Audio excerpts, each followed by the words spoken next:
Next time, dress her right or go sit in the car, my sister said loud enough for the entire country club lobby to hear. My 12-year-old daughter looked down, her hands shaking as she touched the vibrant fabric of her dress. My husband looked at my sister, his jaw tight, but I stepped forward first. I smiled, knowing exactly what was sitting in my purse.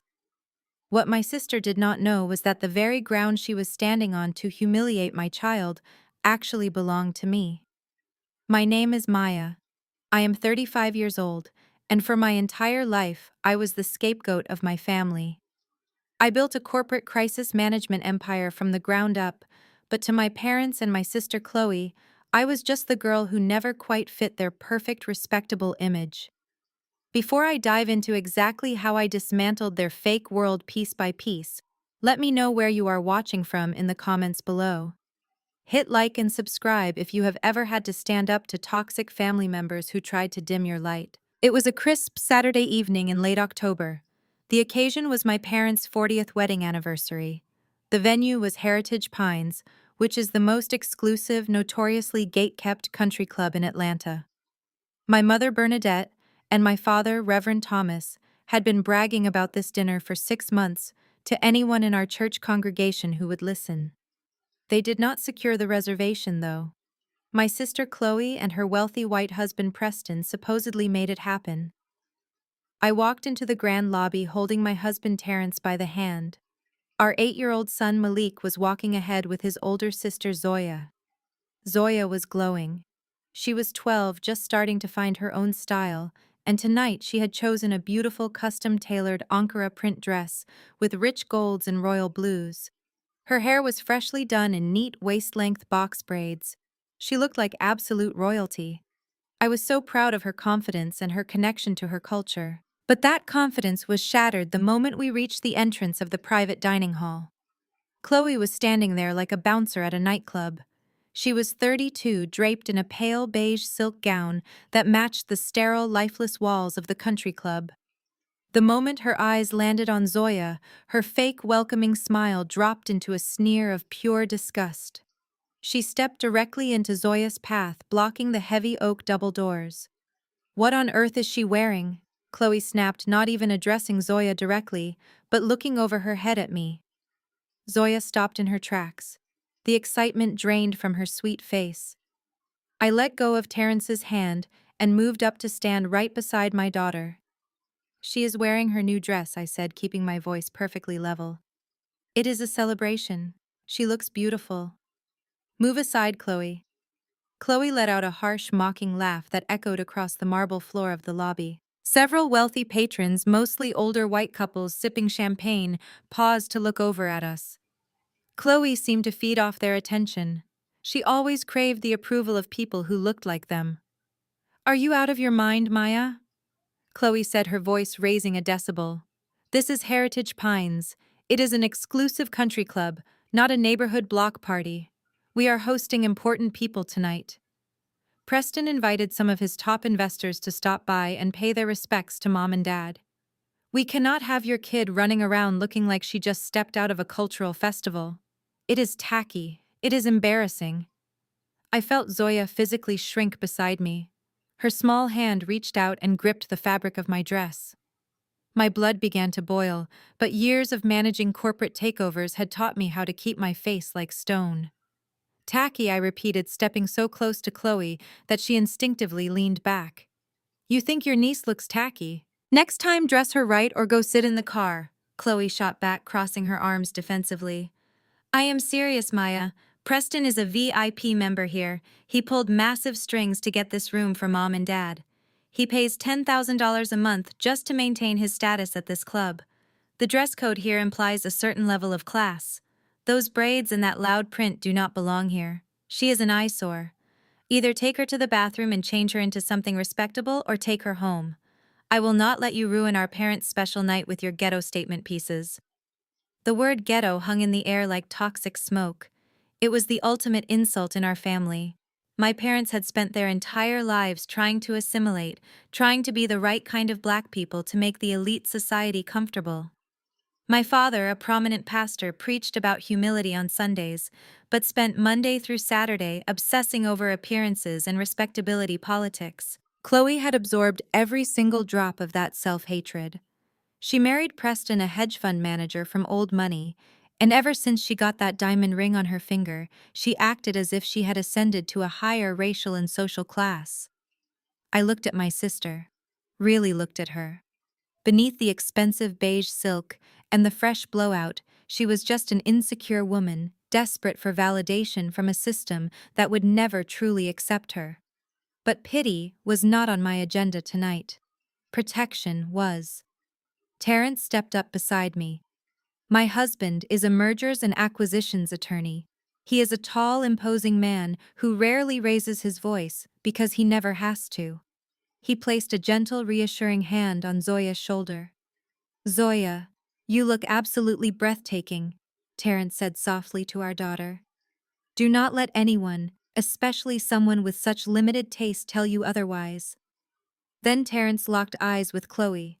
His voice dropped an octave, carrying that cold courtroom authority. "Step out of the doorway, Chloe, now."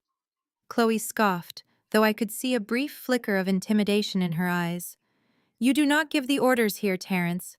You might be some hotshot lawyer downtown, but in this building you are just a guest on my husband's tab. Preston said the dress code is strictly enforced. If management sees her, they will kick us all out. I am doing you a favor by stopping you here." I reached into my purse. My fingers brushed against the heavy embossed envelope sitting inside. It contained documents that would absolutely destroy Chloe's entire reality. It contained the terrifying truth about Preston's so-called wealth. More importantly, it contained the deed to this very building. I was so tempted to pull it out right then and there and slap it across her smug face. I wanted to tell her that I had bought Heritage Pines 2 months ago through a blind trust. I wanted to tell her that the management she was so terrified of actually answered directly to me, but no. That would be too quick. A crisis manager knows that you never blow your best leverage in the lobby. You wait until everyone is seated. You wait until the audience is at its peak, and the enemy is fully committed to their lie. Just as I was about to verbally dissect my sister, a familiar booming voice echoed from the hallway. "What in the world is causing this delay?" I turned around. Walking toward us were my parents, Reverend Thomas and Bernadette. My father was dressed in a sharp custom tuxedo, and my mother was draped in a sequined gown that probably cost more than her first car. They looked like the picture-perfect matriarch and patriarch of a flawless family. Behind them stood Preston. He was holding a glass of scotch, wearing a velvet dinner jacket, looking entirely too pleased with himself. He had that arrogant smirk that I had despised since the day Chloe first brought him home. He looked at us like we were the help that had wandered into the wrong entrance. "Mom, Dad, thank goodness," Chloe whined, instantly shifting her tone from aggressive to victimized. She rushed over to our parents, pointing a manicured finger at my daughter. "Maya is trying to cause a scene again." I politely asked her to have Zoya change into something more appropriate for a country club, and they are refusing to listen. "Preston is going to lose his membership if the board sees her looking like that." My heart pounded in my chest. A small, naive part of me held out a tiny sliver of hope. I looked at my mother. I looked at my father. Zoya was their firstborn grandchild. She was standing there with tears welling up in her big brown eyes, having just been verbally attacked by her aunt. Surely my father, a man of God, would comfort his granddaughter. Surely my mother would reprimand Chloe for her cruelty. My mother stopped walking. Her eyes scanned me, Terrence, Malik, and finally settled on Zoya. I watched her expression harden. She did not reach out to hug Zoya. She did not offer a single word of comfort. Instead, she let out a long, heavy sigh of profound disappointment, and she turned her furious gaze directly onto me. "Maya, what in the world is wrong with you?" my mother hissed. Her voice was low, barely above a whisper, but it carried the sharp sting of a physical slap. She took 2 quick, aggressive steps toward me, her heavy sequined dress shimmering under the crystal chandelier. She did not even look at her granddaughter. She did not see the tears threatening to spill over Zoya's eyelashes. All my mother saw was a threat to her carefully curated social image.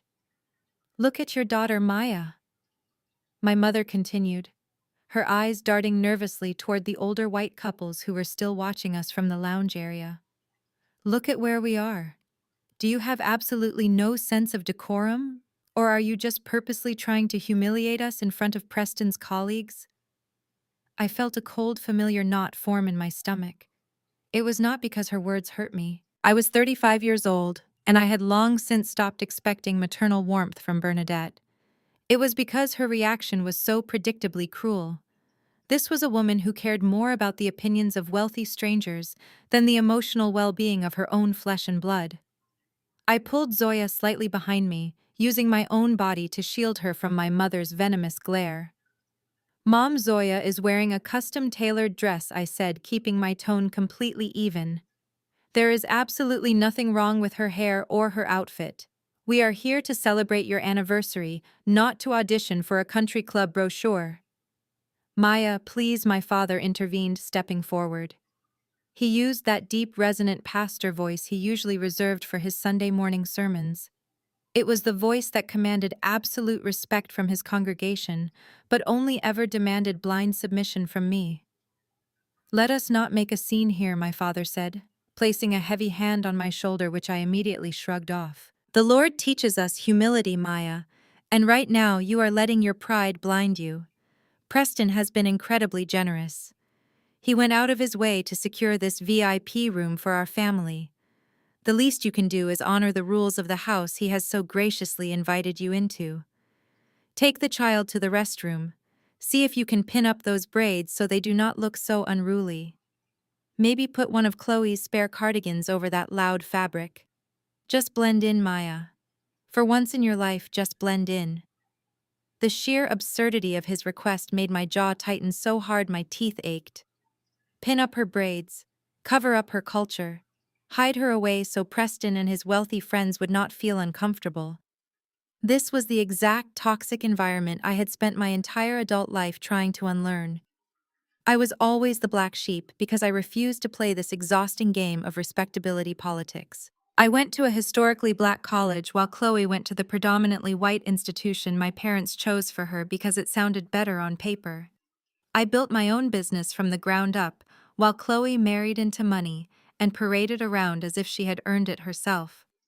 My mother crossed her arms, her perfectly arched eyebrows drawing together in a deep scowl. "You have always been like this, Maya," she spat, her voice dripping with years of accumulated resentment. "You have been jealous of your sister and her success ever since high school. You could never stand it when Chloe got the spotlight, so you always had to act out. You tried to ruin her high school graduation, and now you are trying to ruin this. Well, I will not let your bitter little attitude ruin my 40th anniversary. If you cannot abide by the elite standards of this establishment, then you and your children need to leave." That was the green light Preston was waiting for. He took a slow, deliberate sip of his scotch, the ice clinking loudly against the crystal glass. He walked over, standing shoulder to shoulder with his wife, looking down his nose at us with an expression of pure, unadulterated arrogance. "Listen, Maya," Preston said, his voice dripping with unbearable condescension. "I get it. I really do. You work some low-level communications job down in the city. You do not frequent places like Heritage Pines. You probably do not understand how things work in the real world of high finance and elite networking. But this is not one of your little downtown dive bars where anything goes. I have a massive reputation to maintain here. I manage hundreds of millions of dollars for the people in this very room. I am a platinum member, and I will not have my status jeopardized because my sister-in-law wants to make some sort of misguided political statement through her kid's wardrobe." He did not even wait for me to respond. He turned his head and snapped his fingers in the air. It was a gesture so arrogant, so fundamentally disrespectful that it made my blood run freezing cold. Within seconds, a man in a crisp, tailored suit scurried over from the concierge desk. It was the floor manager, his gold name tag catching the light. "Yes, Mr. Vance," the manager asked, looking slightly breathless and eager to please. "Is there a problem here, sir?" "Yes, there is a major problem. Preston declared, puffing out his chest and gesturing dismissively toward me and my family. These guests are violating the strict dress code of Heritage Pines. They are causing a disturbance outside my private dining room and making my other guests uncomfortable. I need you to escort them out of the VIP wing immediately. If they refuse to comply, I want them removed from the premises entirely. Call security if you have to. My mother nodded firmly in agreement, her face completely devoid of any empathy or remorse. My father looked away, pretending to inspect a landscape painting on the wall, washing his hands of the situation like Pontius Pilate. Chloe just smirked. She flashed a triumphant, nasty little smile that she directed right at my crying daughter. I felt my hands ball into tight fists. My mind was racing, calculating the exact sequence of words I was going to use to obliterate Preston's entire fake existence. I was ready to reach into my bag and end this entire charade right now. But before I could even open my mouth, Terrence moved. My quiet, calculated, brilliant husband let go of our son Malik's hand. He stepped smoothly but firmly right in front of me, and Zoya completely blocking us from Preston's view. Terrence adjusted his silk tie, his face an unreadable mask of absolute cold authority. He looked directly at Preston, taking his measure, and then he shifted his piercing gaze to the nervous floor manager. "Do not touch them," Terrence said to the manager, his voice eerily calm. "You will regret it." The manager hesitated, shifting his weight. Terrence did not wait for his reply. He turned his attention away from the nervous employee and locked his dark, intense eyes completely on my sister. The lobby seemed to hold its breath.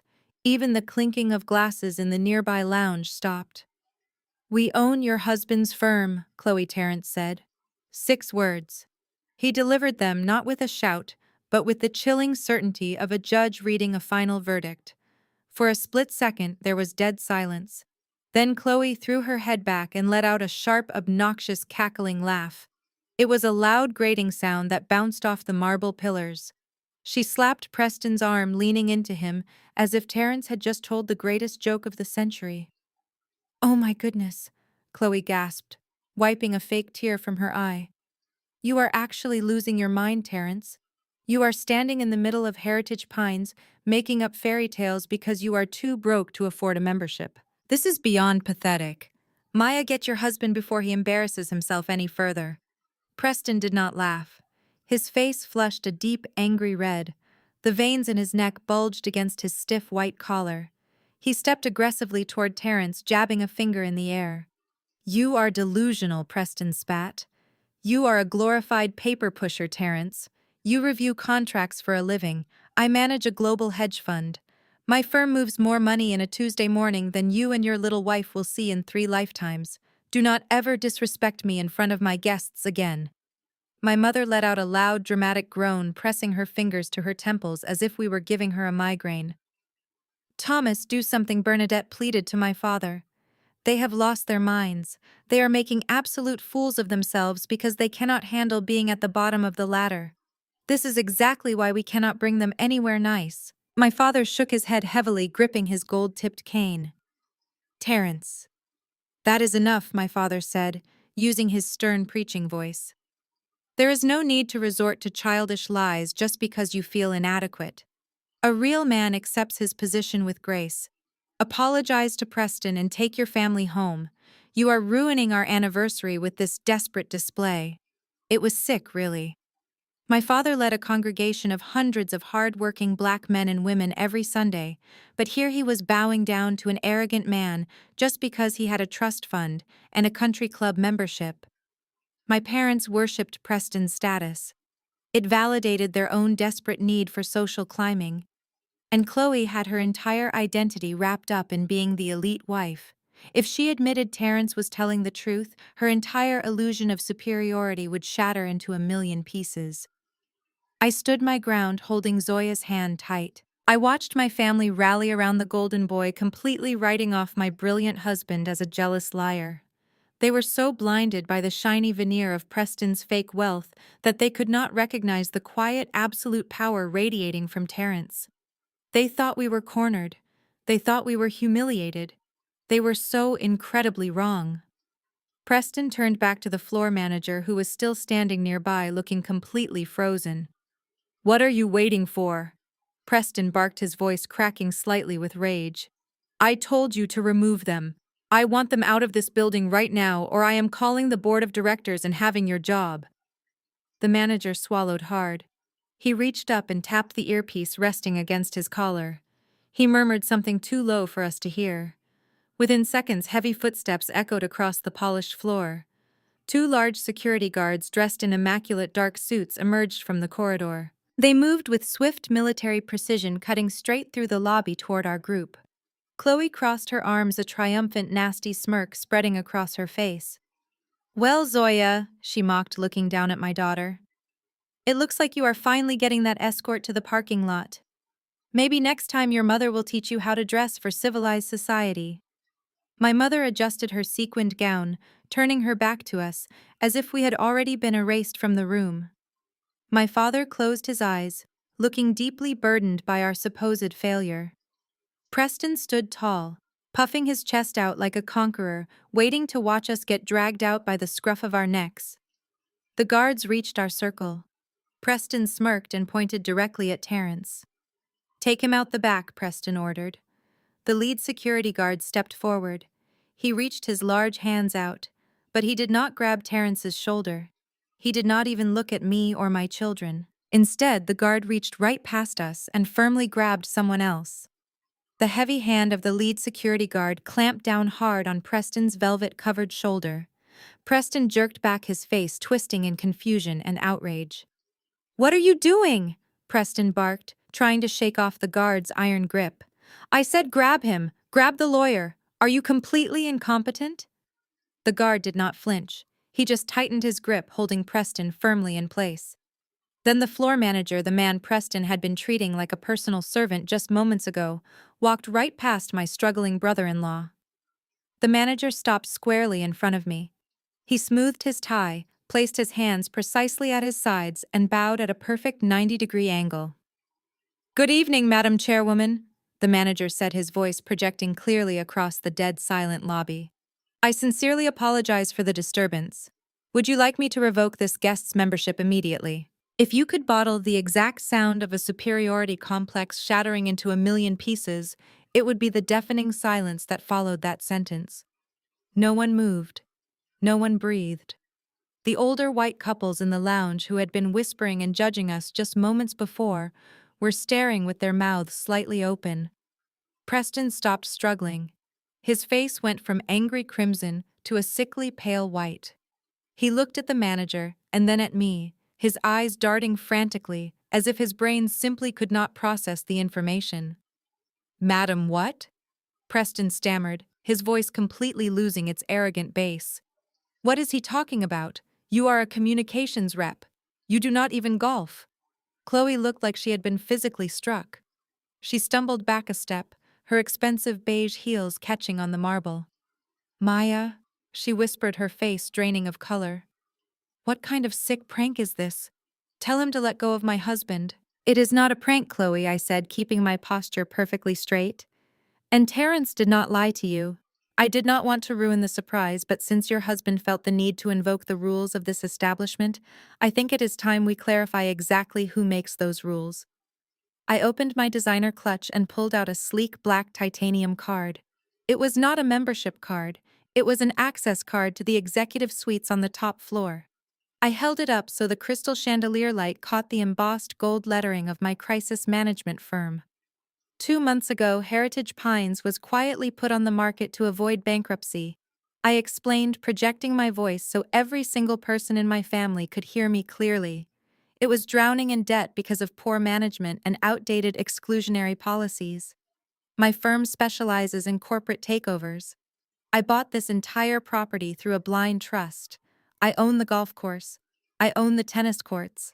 I own the lounge where you sit and drink your Scotch Preston. And I own the very marble floor you are standing on right now. Preston looked like he was going to be sick. He opened his mouth, but nothing came out. All his old money bravado vanished, leaving behind a very small, very terrified man who just realized he had insulted the landlord of his favorite playground. I turned my attention to my sister. Chloe was shaking. The illusion of her grand elite life was crumbling right in front of her. So you see, Chloe, I continued, my voice deadly calm. When you told my daughter she did not belong here, you were factually incorrect. This dress code you value so much is currently under revision by my executive board. And as for Zoya's beautiful Ankara dress, it is not an eyesore. It is quite literally the uniform of the owner's daughter. She can walk through these halls in a ball gown or a tracksuit, and there is not a single person on this payroll who will tell her otherwise, let alone you. I looked down at Zoya. Her tears had completely dried. She was standing taller now. Her chin lifted, a small, proud smile tugging at the corners of her mouth. She squeezed my hand and I squeezed back. The manager cleared his throat, still standing at attention. Madam Chairwoman, he repeated. The membership revocation. Shall I proceed? I looked at Preston. The sheer terror in his eyes was almost intoxicating. Being banned from Heritage Pines would destroy his social standing among his wealthy investors. It would be a public, humiliating exile. I let him sweat for a long, agonizing moment. Not yet, I said to the manager. Put a note on his file. If he speaks to me or my family with anything less than absolute respect, you are to cut up his platinum card in front of his guests and escort him off the property. Is that understood? Perfectly, Madam Chairwoman, the manager said, stepping back and signaling the security guard to release Preston's shoulder. Preston rubbed his arms, staring at the floor, completely defeated. He did not say a word. He did not dare. I expected my parents to be reeling in shock. I expected my mother to be embarrassed for taking Chloe's side. I expected my father to finally realize how terribly they had misjudged me all these years. But I had forgotten the cardinal rule of dealing with narcissistic family members. They do not feel shame. They only see opportunity. The heavy tension in the air was suddenly broken by a loud, dramatic clearing of a throat. It was my father. Reverend Thomas stepped forward, leaning heavily on his gold-tipped cane. The stern, judgmental frown that had been plastered on his face just 5 minutes ago was completely gone. In its place was a wide, beaming smile so fake it practically glowed in the dark. Well, praise the Lord, my father boomed, using his most charismatic Sunday morning voice. He threw his arms wide open as if preparing to embrace a miracle. Maya, my brilliant, beautiful daughter. Why on earth did you keep such an incredible blessing a secret from your own family? My mother Bernadette quickly caught on. She smoothed down her sequined dress and stepped right up next to him, her eyes gleaming with a sudden greedy hunger. Oh, Maya, she cooed, her voice dripping with artificial sweetness. I always knew you were destined for great things. I was just telling the ladies at the church auxiliary board last week that my Maya is a quiet genius. You simply must forgive us for the misunderstanding. We were just so stressed about the anniversary details. I stared at them, feeling a fresh wave of disgust wash over me. Less than 10 minutes ago, my mother had called me a bitter, jealous woman. My father had told me to hide my daughter's cultural hair to appease a white man. Now, because they realized I held the keys to the castle, I was suddenly their brilliant blessing. This is truly a momentous occasion, my father continued, stepping closer and clapping his hands together. To think my daughter owns the most prestigious club in Atlanta. This changes everything, Bernadette. Maya, we need to upgrade the anniversary dinner immediately. I want the grand ballroom opened up for our guests tonight. And starting tomorrow, we need to arrange complimentary platinum memberships for the church deacons. Oh, and Preston. My father turned to his son-in-law with a dismissive wave. Do not worry about the bill tonight, son. My daughter will be taking care of all the expenses for her parents' special day. Is that not right, Maya? My father looked at me with expectant, greedy eyes, completely confident that I would just hand over my empire to fuel his ego. He thought this was his victory. He had absolutely no idea what was coming next. I stared at my father. A cold, humorless laugh escaped my throat, echoing sharply in the quiet lobby. My father blinked, his fake smile faltering just a fraction. He glanced around at the few remaining guests who were still watching our drama unfold. Come now, Maya. My father said, his voice taking on that soothing, manipulative tone he used to diffuse church council arguments. Let us not be petty. Preston was gracious enough to sponsor this entire $50,000 affair for your mother and me. He brought us to this wonderful place. Now that we know you are the owner, you should be thanking him for bringing your business such a high-profile event. Just be the bigger person. Cover the tab for tonight and let us move forward in peace. Family takes care of family. My mother nodded vigorously, smoothing Preston's lapel as if he were a wounded bird. Exactly, Maya. Preston went out of his way to give us a luxury experience. You have had your little moment of power. Do not ruin it by being ungrateful. I looked at my parents and felt a profound sense of clarity. For 35 years, I had been chasing the approval of people who would willingly step over my bleeding body to protect a white man with a shiny watch. I did not argue. I simply unclasped my designer clutch. I reached inside and bypassed my checkbook. Instead, I pulled out a neatly folded piece of paper. It was printed on the heavy cream-colored stationery of the Heritage Pines billing department. I tossed it onto the nearest marble cocktail table. It landed with a soft, definitive slap right next to Preston's half-empty glass of scotch. Read it, I said, my voice dropping to a deadly calm register. My father frowned. He leaned his cane against the table and picked up the paper, putting on his reading glasses. My mother leaned in over his shoulder.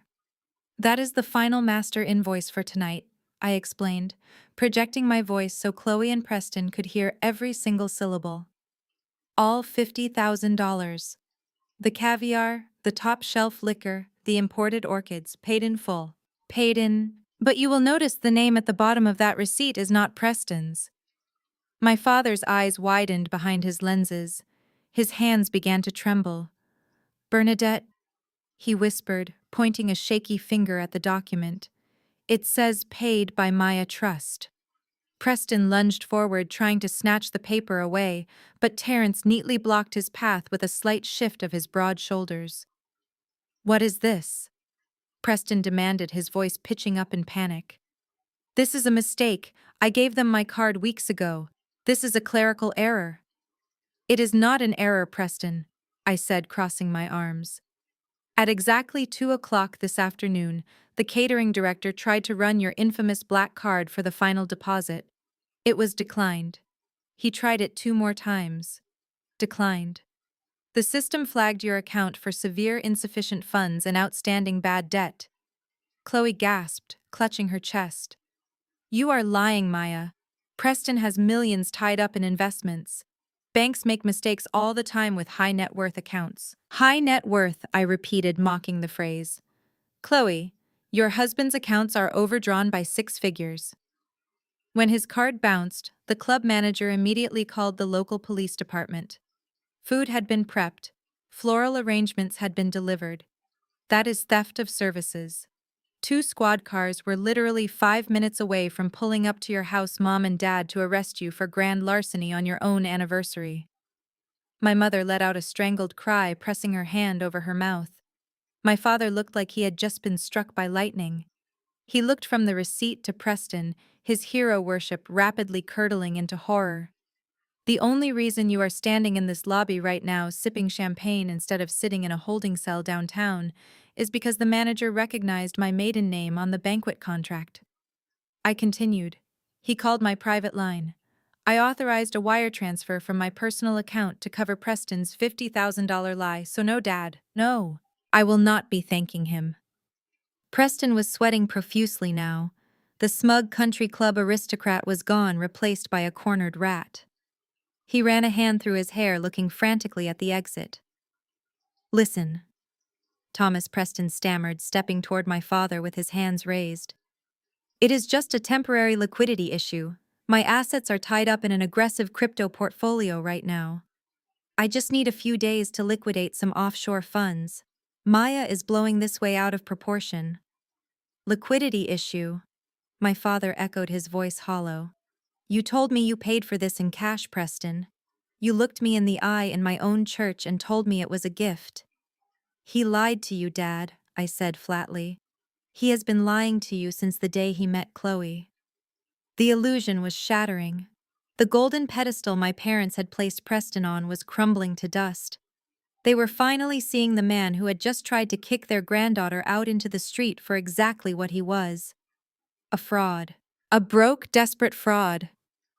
But just when I thought the truth had finally sunk in, another voice pierced the tense silence. Now hold on just 1 minute. A woman pushed her way through the small crowd of onlookers. It was my Aunt Shirley. She was my father's older sister, a woman who thrived on family gossip and prided herself on being the ultimate peacekeeper, even if it meant burying the truth.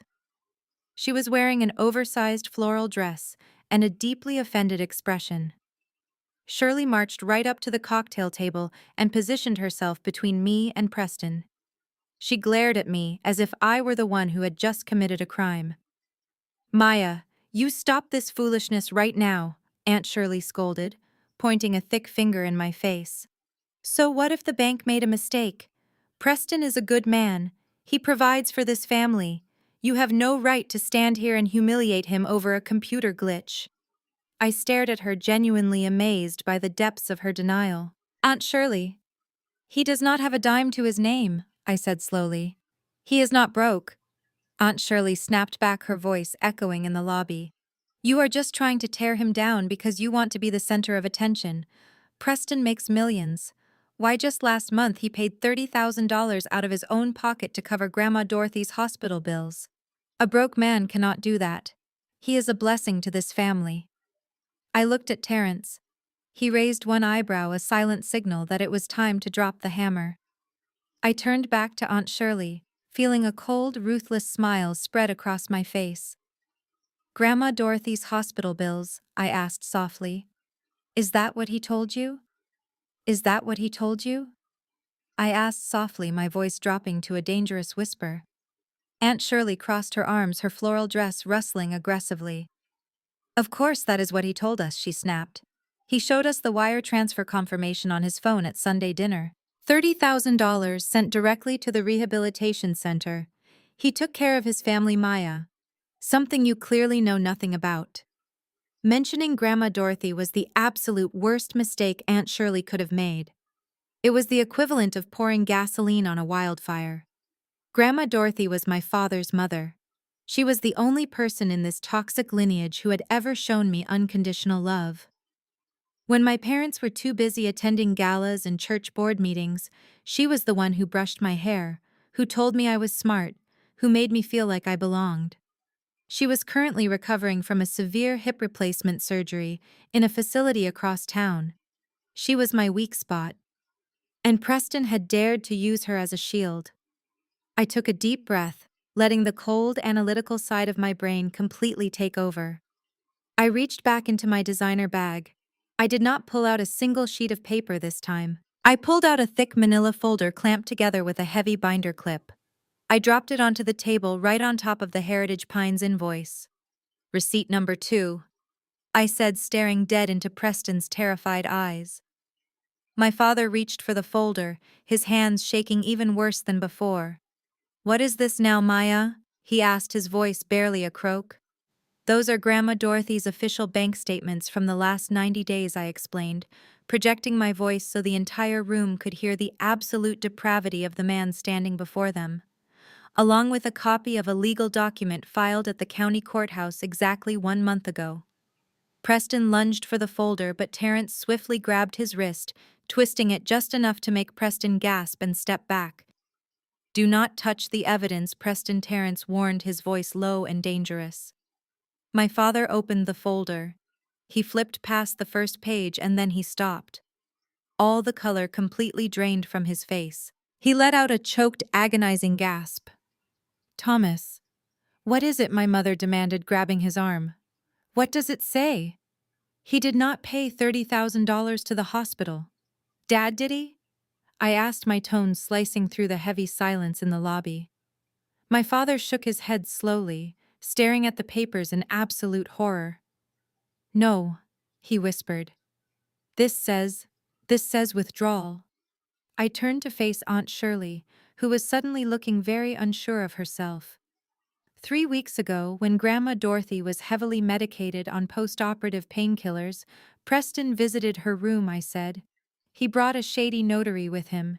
He convinced a confused 80-year-old woman that he needed her to sign some Medicare release forms. But she did not sign a release form. She signed a sweeping durable power of attorney, granting Preston full control over her assets. The lobby was dead silent. The only sound was the heavy, frantic breathing coming from Preston. 2 days after he got that signature, I continued stepping closer to my brother-in-law. He liquidated her entire teacher retirement pension. $300,000. He wiped out the money she had saved for 40 years. He left her main checking account with exactly $42.12. And the hospital bill, Aunt Shirley. That $30,000 bill is currently in collections because it was never paid. My mother let out a loud, dramatic wail, clutching her chest. "No," she cried, looking at Preston. "Tell me she is lying, Preston. You said you were taking care of her. You prayed with us at her bedside." Preston was backed up against a marble pillar, sweating profusely. He was tugging at his velvet collar as if it were choking him. "It was an investment," he stammered, his voice cracking. "I moved her capital into a high-yield asset class. I was trying to grow her wealth. She was losing money to inflation. I am a financial expert." "You are a thief," I said coldly. "You took her money and you dumped it into a shell company you set up in Delaware. A company you falsely labeled as a cryptocurrency venture to hide the fact that you were using an old woman's life savings to pay off your own massive gambling debts and your country club dues." Aunt Shirley covered her mouth with both hands, taking several steps back from Preston as if he were suddenly carrying a deadly disease. Even my father, who had defended this man for years, looked at him with pure, unadulterated disgust. But Chloe refused to wake up. The cognitive dissonance was too strong. She had built her entire identity around being the rich elite wife of a Wall Street genius. If Preston was a fraud, then she was a nobody. "Stop it!" Chloe shrieked, her voice echoing shrilly across the room. She stomped her expensive heel on the floor, pointing a shaking finger at me. "You are making this all up, Maya. You forged those bank statements because you are insanely jealous of what we have." Preston is a registered broker. He runs a legitimate hedge fund. His crypto investments are fully regulated and completely legal. You cannot just stand here and slander him. She grabbed Preston's arm, pulling him toward her. "Tell them," Preston, Chloe begged, her eyes wild and desperate. "Tell them your fund is legitimate. Show them the portfolio. Prove my sister is a liar." Preston opened his mouth, but he had absolutely no lies left to give. He just stared at the marble floor, his chest heaving, his face slick with panic. That is when Terrence stepped forward. My husband had been standing quietly by my side, acting as my shield and my enforcer. But now it was his turn to speak. Terrence did not raise his voice. He did not argue with Chloe. He simply walked over to the cocktail table and placed his heavy leather briefcase down next to the scattered receipts. With two sharp, distinct clicks, Terrence popped the brass locks open. Terrence reached into the briefcase and pulled out 3 thick bound documents. He did not toss them. He laid them out on the marble table with the precise, deliberate movements of a surgeon preparing for an operation. Every eye in the lobby was glued to those pages. "Your husband does not run a legitimate hedge fund," Chloe Terrence said, his voice echoing with absolute authority. "He runs a textbook Ponzi scheme." Chloe shook her head stubbornly, crossing her arms. "You are a liar, Terrence. You just review contracts. You do not know anything about his business." "I know everything about his business," Chloe Terrence replied smoothly, resting his hands on the table. "Because I am the lead attorney who drafted the acquisition papers." For the last 2 years, Preston has not invested a single dime of his client's money into cryptocurrency.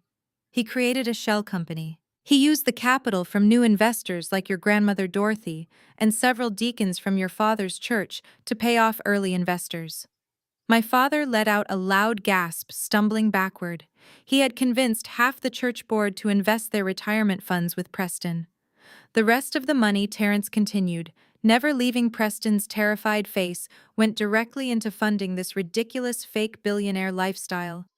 The luxury cars, the tailored suits, the $50,000 country club dinners. It was all paid for with stolen money. Preston was hyperventilating now. He grabbed the edge of the table, his knuckles turning stark white. "It is a liquidity crisis," he repeated like a broken record. "The market took a downturn. I can fix it. I just need time." "You do not have time," Preston Terrence said. "3 days ago, your board of directors panicked. The Securities and Exchange Commission started asking very uncomfortable questions. Your firm was completely insolvent, facing immediate federal indictment. They needed a corporate bailout desperately. So they sold the company and all its distressed assets for pennies on the dollar." Terrence tapped the top document. "And guess who buys bankrupt, scandal-ridden companies to liquidate their assets and recover funds for the victims?" Preston looked up, his eyes wide and bloodshot. He looked at Terrence, and then he slowly turned his head to look at me. The realization hit him so hard, he actually swayed on his feet. "That is right," I said, stepping forward so I was standing right next to my husband. "My crisis management firm bought your entire operation on Friday morning. I own your office building. I own your servers. I own every single shredded document your panicked assistants tried to destroy yesterday." Chloe let out a high-pitched, completely unhinged sob. "No," she cried out, grabbing Preston's arm. "Tell them it is not true. Tell them you still own the company." "He does not own anything, Chloe," I said, looking at my sister with absolute pity. In fact, as of yesterday, Preston is officially an employee of my corporation, and his first performance review was a formal suspension without pay, pending an internal investigation for gross embezzlement and wire fraud. The silence in the lobby broke. It did not just break, it shattered. The onlookers who had been quietly watching our family drama unfold were no longer just random country club patrons. Many of them were Preston's wealthy investors. Several of them were prominent members of my parents' church who had dressed up in their Sunday best to attend this anniversary dinner. The whispers started immediately. They buzzed through the room like an angry swarm of bees. "Did you hear what she said?" An older woman in a pearl necklace whispered loudly to her husband. "He stole from his own grandmother." A church deacon standing near the lounge area pointed a trembling finger at my father. "Thomas, you told us this boy was a financial genius. You told us our pensions were safe." My parents' pristine, socially perfect world was collapsing around them in real time. My mother was frantically trying to shush the people nearby, her face flushed with the ultimate shame she had spent her entire life running from: public humiliation. My father leaned heavily on his cane, unable to meet the eyes of his own congregation members. The respectability they worshipped had just been burned to the ground by the very man they chose over me. Preston looked around at the pointing fingers and the disgusted faces of the people he had spent years trying to impress. The polished, wealthy finance bro facade completely melted away. He was trapped, he was broke, and he was publicly ruined. Something dark and vicious snapped behind Preston's eyes. He let out a primal, furious scream that ripped through the lobby. He shoved Chloe away so violently she tripped over her own gown and fell to the marble floor. He did not even look back to see if his wife was hurt. He turned all his unhinged, explosive rage directly toward me. "You arrogant, ungrateful little witch!" Preston screamed, his voice cracking under the weight of his own panic. He pointed a trembling finger right between my eyes, his chest heaving as if he could not pull in enough air. He had completely lost his mind. The polished, wealthy finance executive was gone. In his place stood a cornered, desperate man whose entire fragile ego had just been publicly eviscerated. "Who do you think you are?" Preston spat, taking a threatening step forward before Terrence immediately shifted to block him. "You think because you bought this building you are suddenly one of us? You are nothing, Maya. You are just a ghetto rat playing dress-up in a world you will never truly belong to." The word ghetto echoed sharply across the marble floor. It was the second time tonight that word had been used against me, but this time it carried the raw, unfiltered venom of a man dropping his disguise. Several church deacons standing in the crowd gasped. Aunt Shirley covered her mouth, her eyes wide with horror. "I gave this family relevance." Preston continued, his face twisting into an ugly sneer. He paced frantically in front of the cocktail table, waving his arms. "Before I came along, you were just another loud church family trying to pretend you were high society. I elevated you. I let you sit at my tables. I got you into the right rooms. I let your fake pastor father parade me around his congregation so he could look legitimate to the city council. My mother Bernadette stood completely frozen. Her hands were trembling by her sides. All her life she had worshipped the proximity to whiteness and old money that Preston represented. She had sacrificed her relationship with me, her oldest daughter, just to keep him happy. And now he was standing in the middle of a country club, stripping away her dignity piece by piece. "You people owe me everything," Preston yelled, his voice growing hoarse. "I married Chloe as an act of charity. Do you know how exhausting it is to constantly translate civilized society for a family that barely knows which fork to use at dinner? And what if I took some of the money from your grandmother? I earned it. It was my payment for having to sit through your endless, boring dinners, eating your heavily seasoned food, and smiling at your clueless relatives who kept asking me for financial handouts. I am a savior to this family. You should be down on your knees thanking me for giving you a taste of the real world." The sheer audacity of his white savior complex was nauseating. He had stolen the life savings of an 80-year-old black woman, defrauded hard-working people in our community, and he still believed he was the victim. He truly believed he was superior simply by existing in our presence. My father finally broke out of his paralyzed state. Reverend Thomas had spent years bowing to Preston, treating him like the golden ticket to the elite circles of Atlanta. Hearing the man he had idolized openly mock his church, his culture, and his family was the final breaking point. His face flushed with a mix of profound humiliation and sudden furious clarity. "That is enough," my father demanded, his pastoral voice booming through the lobby. He stepped forward, leaving my mother's side. He leaned heavily on his gold-tipped cane, but he moved with a sudden, desperate urgency. He walked right up to Preston, attempting to assert some kind of patriarchal control over a situation that had long since spiraled out of his grasp. "You will not speak to my family this way, Preston," my father said, reaching out to grab his son-in-law's arm. "You are making a fool of yourself in front of my congregation. Stop this right now and show some respect." Preston looked down at my father's hand gripping his velvet sleeve. The absolute disgust on his face was terrifying. "Get your dirty hands off me, old man," Preston snarled. With a sudden violent jerk, Preston ripped his arm away and shoved my father squarely in the chest. It was not a light push. It was a vicious, full-bodied shove fueled by adrenaline and blind rage. My father was 70 years old with bad knees. He lost his balance instantly. His cane clattered loudly across the marble floor, sliding all the way to the concierge desk. My father fell backward, hitting the hard stone floor with a sickening thud. "Thomas," my mother shrieked, breaking out of her trance and rushing forward to drop to her knees beside him. "Dad," Chloe screamed, still sitting on the floor where Preston had shoved her moments earlier. The lobby erupted into absolute chaos. Several church members yelled out in anger. Two of the deacons rushed forward to help my father up. Terrence immediately moved to put himself between Preston and my children, shielding Zoya and Malik from the violence. Preston stood there panting, looking down at the elderly man he had just assaulted. For a split second, he looked around, realizing that he had just committed physical assault in front of 30 witnesses. But he did not apologize. He just sneered. "I should have never associated with you people," Preston muttered, wiping spit from his mouth. "Any normal person would have been screaming by now. Any normal daughter would have launched herself at the man who just pushed her elderly father to the ground. But I am not a normal person. I am a crisis manager. I thrive when the room is burning down." I looked at my father groaning on the floor. I looked at my mother sobbing over him, realizing that her entire social empire was built on a foundation of toxic lies. I looked at Chloe, who was finally seeing the monster she had married. I did not feel angry. I felt an overwhelming sense of icy clinical focus. Preston thought his little racist rant was the grand finale.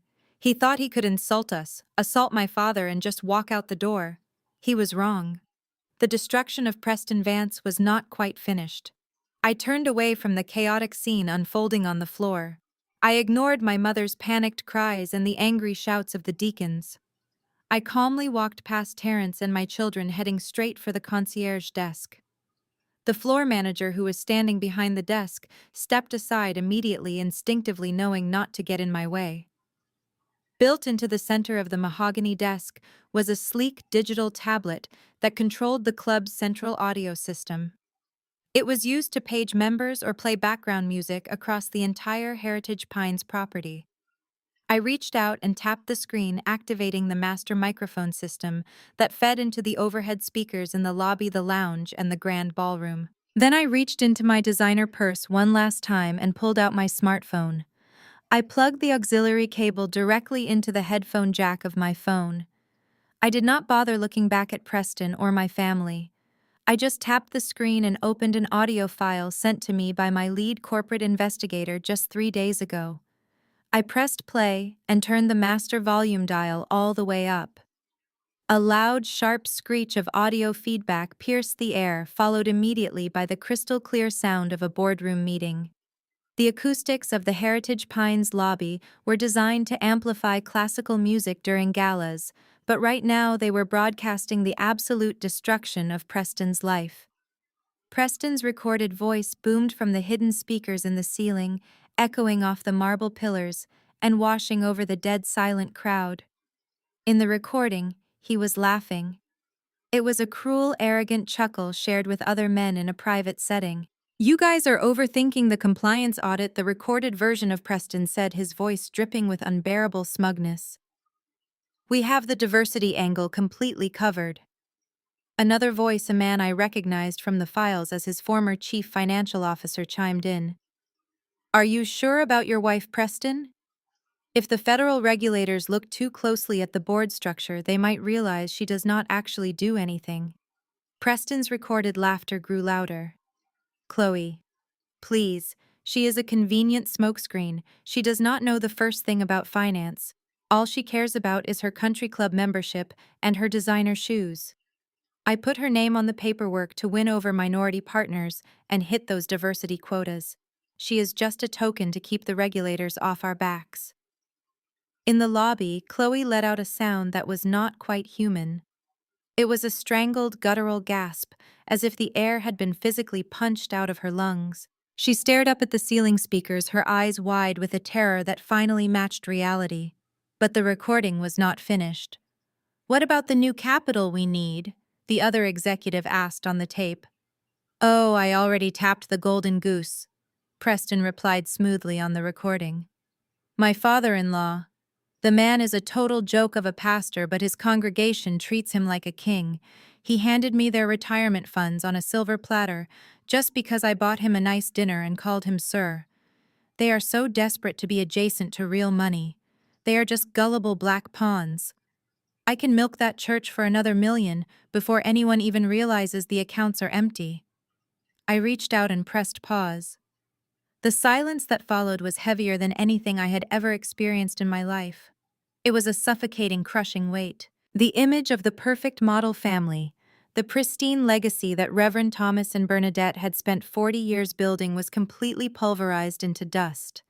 The church deacons, who had dressed in their finest suits to celebrate my parents' anniversary, were staring at my father with expressions of pure hatred and profound betrayal. Deacon Miller, a man who had known me since I was a child, looked like he was about to have a heart attack right there in the lobby, realizing his entire life savings were gone.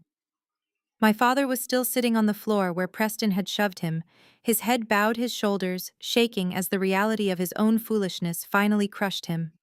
He had traded his integrity, his congregation, and his oldest daughter for a man who viewed him as nothing more than a gullible pawn. My mother had stopped crying. She was staring blankly at the wall, completely broken. The respectability politics, the desperate need to appease white wealth, the constant sacrifice of her own flesh and blood, it had all been for absolutely nothing. She had sold her soul to a monster. Aunt Shirley, who had been so loud and defensive just moments ago, was standing completely frozen with both hands covering her mouth, tears streaming down her face as the shame of her blind loyalty washed over her. But it was Chloe who finally broke the silence. The cognitive dissonance, the thick layer of denial she had used to protect her fragile ego, evaporated in an instant. The illusion of her grand elite life, the belief that she was truly loved and respected by this man was gone. She was not a queen. She was a token, a smokescreen, a joke to his wealthy white friends. Chloe let out a blood-curdling scream. She scrambled up from the floor, completely disregarding her ruined designer gown. She lunged at Preston with a raw, animalistic fury. She threw her hands up, aiming straight for his face, her manicured nails hooking into his cheek and dragging downward with all the strength she had left. "You used me!" Chloe shrieked, her voice tearing at the seams. "You used my family, you piece of garbage! I gave you everything!" Preston let out a yell of pain as Chloe's nails drew blood.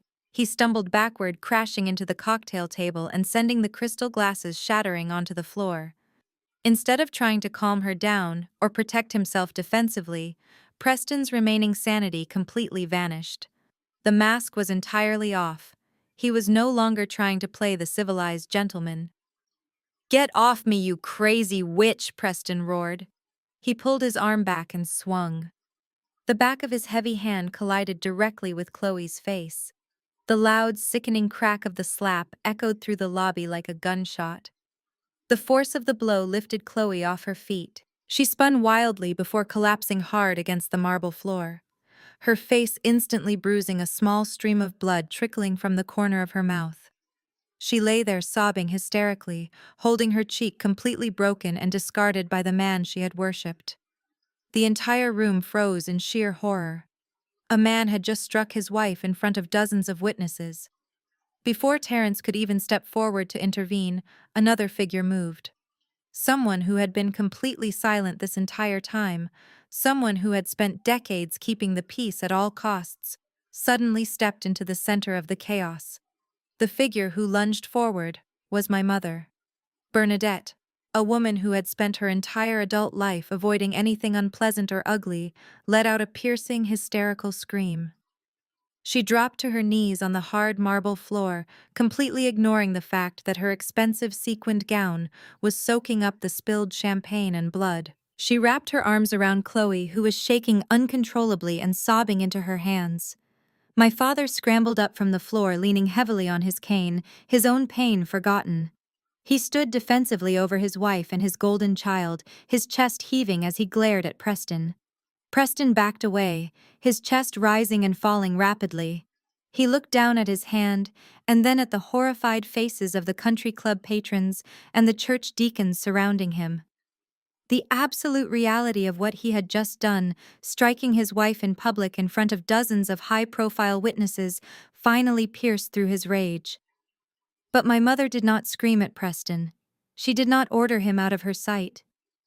Instead, Bernadette turned her head and looked directly at me. Her face was streaked with mascara. Her perfectly styled hair was a mess, but her eyes were burning with a desperate, frantic entitlement. She had just watched her son-in-law steal from her family, insult her race, and physically assault her favorite daughter. Yet her primary concern remained exactly what it had always been: damage control. "Maya, do something," my mother cried out, her voice echoing in the tense lobby. "You run a crisis management firm. You handle corporate scandals. You know how to fix things like this." I stared at her, completely bewildered by the sheer audacity of her demand. "Fix this," I repeated, my voice flat and devoid of any emotion. "Yes, fix it," my mother pleaded, scrambling slightly forward, but keeping one arm wrapped around Chloe. "Get these people to sign non-disclosure agreements. Call the country club lawyers. Get on that microphone and tell the congregation that the audio was taken out of context.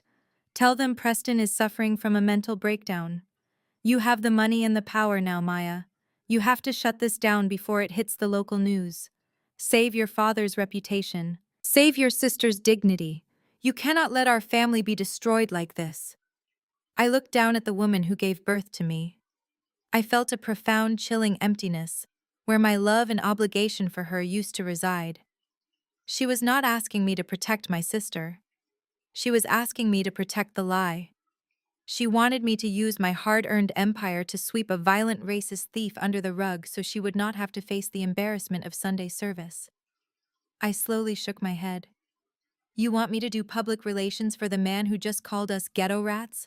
I asked, keeping my voice loud enough for the entire room to hear. Maya, please, my mother begged, tears streaming down her face. She is your sister. We are your family. You have to protect us. Where was this fierce protective instinct 20 years ago? Mother, I asked, stepping closer to her. My voice was no longer flat. It was sharp and precise, cutting through the air like a scalpel. You never protected me. You never asked anyone to save my dignity. My mother opened her mouth to argue, but I did not give her the oxygen.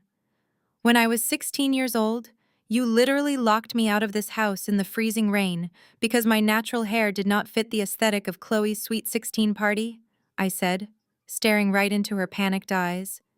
You let her friends laugh at me through the living room window while I stood on the porch freezing. You never apologized for that. You never drafted a non-disclosure agreement for my humiliation. Maya. That was a long time ago, my father interjected, his voice shaking. You cannot hold on to the past at a time like this. I am not just talking about the past, Dad, I shot back, turning my fierce gaze to him. I am talking about 20 minutes ago. I am talking about you standing in this very lobby telling me to hide Zoya's cultural dress to appease a white man who was secretly stealing your mother's pension. I am talking about you watching Preston try to throw your granddaughter out into the street and nodding in agreement. I pointed a finger at Preston, who was still slowly backing toward the exit, his eyes darting around the room. You worshipped him, I said, my voice booming with a heavy final authority. You handed him your loyalty, your money, and your self-respect because he was a wealthy white man who made you feel like you were part of the elite. You threw me away because I refused to play your sick games of respectability. And now that your golden boy has been exposed as a violent racist fraud, you want the black sheep to swoop in and pay for the cleanup. My mother buried her face in Chloe's shoulder, sobbing loudly. My father bowed his head, resting both hands on his cane, completely defeated by the undeniable truth of my words. The answer is no, I said. I am not fixing this. I am not saving your reputation. And I am certainly not saving him. You built this glass house. Now you get to sit in it while it shatters. The church deacons and the investors who had been standing by began to close in. The shock of the audio recording and the physical assault was wearing off, replaced by a deep, righteous anger. Deacon Miller, a large, imposing man who had lost his entire retirement fund to Preston's scheme, took a threatening step forward, cracking his knuckles. Several other men moved to flank him, their eyes locked on Preston. Preston saw the crowd turning on him. The wealthy finance executive facade was completely gone.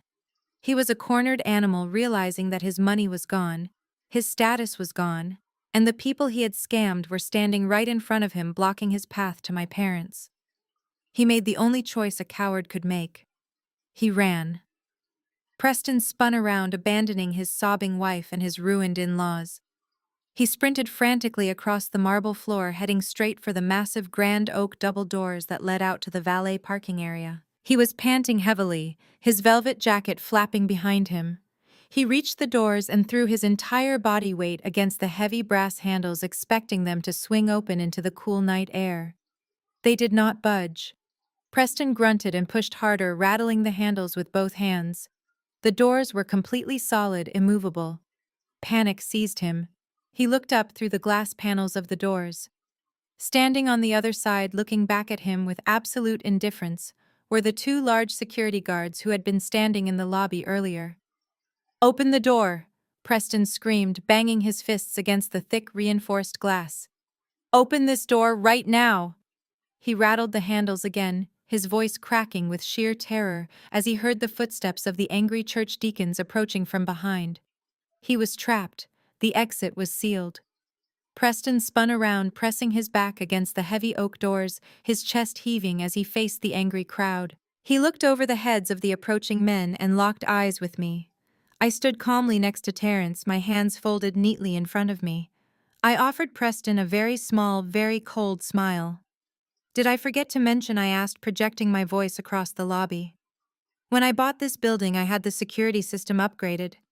The main doors automatically lock from the outside when the club goes into a full lockdown. Preston swallowed hard, his eyes wide with horror. Lockdown, he whispered. Why are we in lockdown? Because of the phone call Terrence made about 5 minutes ago, I replied smoothly. We are keeping everyone exactly where they are. We would not want you to miss your own grand finale. Preston stood completely frozen against the heavy oak doors. His chest heaved as the reality of the lockdown set in. The country club was sealed, and there was absolutely no escape. But my focus was no longer on the pathetic man cowering by the exit. My work with Preston was finished. It was time to address the root of the rot. I turned my back on him entirely and walked slowly toward my parents. My mother Bernadette was still kneeling on the cold marble floor. Her expensive sequined gown was soaking up the spilled champagne and the small drops of blood from Chloe's bruised cheek. My father, Reverend Thomas, stood over them, leaning heavily on his gold-tipped cane. They looked up at me with a mixture of fear and desperate expectation. Deep down, they still believed the toxic family contract was fully intact. They truly believed that because we shared the same blood, I would eventually fold under the pressure. They thought I would yell and scream, but ultimately I would fall back into line and use my resources to protect them from the fallout. That was the delusion I was about to shatter permanently. I looked at the three of them. I felt no rage. I felt no sadness. I felt an overwhelming, beautiful sense of absolute liberation. For 35 years, I have carried the weight of your insane expectations. I said, my voice steady and echoing clearly in the silent lobby. I twisted myself into knots, trying to earn a seat at a table where I was never actually welcome. You demanded my absolute loyalty, but you offered me nothing but judgment and conditional love. Chloe sniffled, wiping her face with the back of her trembling hand. Maya, please, she whimpered, looking up at me with wide, terrified eyes. We can fix this. We can go to family counseling. I will leave him. We are sisters, Maya. We are not sisters, Chloe, I replied, my tone completely devoid of warmth. We just happened to grow up in the same house. A real sister would not have watched her young niece get verbally abused and smiled about it. A real mother would not have asked her oldest daughter to do damage control for a violent racist. A real father would not have handed over his own mother's life savings to a fraud just to secure a golf course membership. You are not my family. You are a financial and emotional liability. And as of tonight, I am liquidating my investment in you. My mother gasped loudly, clutching her chest as if I had physically struck her. You cannot mean that, Maya, Bernadette cried out, her voice cracking with hysteria. You cannot just cut us off. We are your parents. What will people say? What will the church think of us if our own daughter abandons us? I do not care what the church thinks, I said, stepping closer and looking down at her pathetic form. I do not care what your country club friends think. I am completely and permanently done with you. There will be no more Thanksgiving dinners where you criticize my cooking. There will be no more Christmas morning phone calls where you compare my children to Chloe's imaginary perfect life. If you show up at my house, my security team will have you immediately arrested for trespassing. If you try to contact my children at their school, I will file a permanent restraining order so fast it will make your head spin. My father straightened his posture.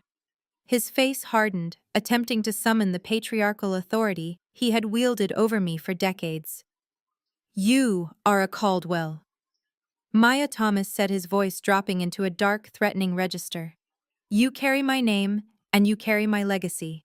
You owe this family your respect and your obedience. I shook my head, letting out a short, humorless laugh that cut through the tension in the room. I do not carry your name, Dad, I said. I am a Sterling. I took Terrence's name the day we got married, and I never looked back. The only reason I even used the Caldwell name on the banquet contract tonight was to make sure you got the bill for your own arrogance.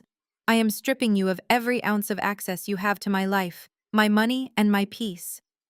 Reverend Thomas gripped his cane so hard his knuckles turned stark white. The veins in his forehead throbbed visibly under the crystal chandelier light. He realized his pastoral authority was completely dissolving in front of his own congregation. He resorted to the absolute last weapon he had left in his arsenal: spiritual manipulation and religious guilt. Honor thy father and thy mother. My father boomed, his voice echoing through the lobby like roaring thunder. It is the fifth commandment, Maya. The Lord commands it. Ephesians chapter 6 explicitly says, "Children, obey your parents in the Lord, for this is right." You stand here and declare war on your own flesh and blood. You are inviting the wrath of God upon your household. You are a bitter, disobedient child, and the Lord will punish you for turning your back on the people who gave you the gift of life. The church deacons standing nearby murmured nervously among themselves. It was a heavy accusation in our community. Threatening someone with divine retribution was the ultimate silencing tactic. For decades, my father had used the Bible as a heavy club to bludgeon me into silent submission. But he forgot that I had actually read the book he so constantly weaponized against me. I took a deliberate step forward, closing the distance between us until I was standing toe-to-toe with the man who had terrified me for most of my childhood. I did not raise my voice. I did not shout. I spoke with a quiet, terrifying intensity that made him instinctively lean back on his heels. "You want to quote scripture to me, Reverend?" I asked, my voice dripping with absolute venom. "Let us quote scripture. How about Matthew chapter 23 verse 27? Woe to you, teachers of the law and Pharisees, you hypocrites! You are like whitewashed tombs which look beautiful on the outside, but on the inside are full of the bones of the dead and everything unclean." My father gasped, his eyes widening in pure shock. No one had ever dared to speak to him that way. "That is exactly what you are, Dad." I continued, refusing to break eye contact for even a second. "You are a whitewashed tomb. You stand in a wooden pulpit every single Sunday preaching about grace and integrity, but you sold your own elderly mother out to a con artist for a taste of high society. You preach about humility to your congregation, but you practically kiss the feet of a white man who called your own people ghetto rats. God does not punish people for setting healthy boundaries against toxic abusers. God punishes hypocrites who use his holy name to cover up their own selfish greed." My father opened his mouth, but no words came out. His jaw trembled uncontrollably. The mighty Reverend Thomas, the undisputed patriarch of the Caldwell family, had been spiritually and verbally dismantled in front of his own deacons. He looked around the lobby seeking support from his congregation, but the men just looked away, disgusted by the man they had once called their spiritual leader. Deacon Miller actually turned his back on my father completely. My mother began to sob uncontrollably, rocking back and forth on the floor. Chloe buried her bruised face in her hands, completely broken. They were finally realizing the absolute finality of the moment. There was no coming back from this. The bridge was not just burned, it was completely obliterated, and the ashes were scattered in the wind. I turned around and walked back to Terrence. My brilliant husband gave me a small, proud nod, wrapping his strong arms securely around my waist. Zoya and Malik were standing safely behind him, watching the entire scene with wide, observant eyes. I reached out and gently stroked Zoya's beautifully braided hair, letting her know that the battle was over and she was perfectly safe. Preston was still backed against the locked oak doors, sweating profusely and trembling like a leaf. He looked like he wanted to sink into the marble floor and disappear forever. The floor manager and the security guards remained frozen at their posts, ensuring no one moved a muscle. The silence in the lobby was thick and heavy. It was the silence of a 40-year-old lie finally bleeding out on the floor. My parents were completely ruined. Chloe was exposed and discarded. Preston was trapped. I had executed the perfect corporate and emotional takeover. I opened my mouth to tell the manager to unlock the doors and throw them all out into the cold street. But before I could utter a single syllable, a new terrifying sound shattered the quiet. It started as a faint wail in the distance, but it rapidly grew louder and more frantic. Intense red and blue lights began to flash violently through the glass panels of the heavy oak doors, painting Preston's terrified face in alternating neon colors. The sound grew absolutely deafening. It was not just one vehicle, it was a massive coordinated convoy rushing toward the building. The ear-piercing blare of multiple police sirens erupted from the golf course parking lot, screaming through the crisp October night and shaking the very foundation of the Heritage Pines Country Club.